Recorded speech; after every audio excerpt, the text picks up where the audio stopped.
আজকে আমরা জানবো যে কলার গায়ে এরকম কালো কালো দাগ পড়ে কেন। কলার মগজ, মোসা বা থোড় বলা হয়, বিভিন্ন জায়গায় বিভিন্ন নাম বলে। যখন এরকম কলা বাইর হয় তখন হচ্ছে যে বিভিন্ন পোকার আক্রমণ হয়। মূলত এটা বিশেষ করে আক্রমণ করে বিটল পোকা এবং দেদ পোকা। মূলত এই পোকাগুলোকে হচ্ছে আপনাকে নির্মূল করতে পারলে তাহলে হচ্ছে যে আপনার কলার এই কালো কালো দাগগুলো আসবে না।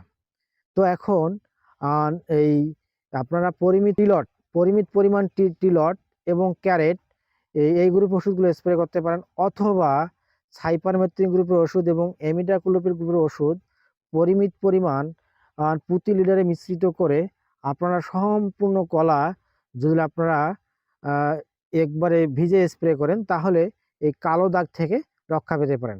আর এই সময় হচ্ছে যে আপনারা অবশ্যই বোরনের সাথে একটা ভিটামিন স্প্রে করতে পারেন পোকা স্প্রে করার পরের দিনে। তাহলে আপনার এই কলাগুলো সুরক্ষিত থাকবে, ফলন ভালো হবে।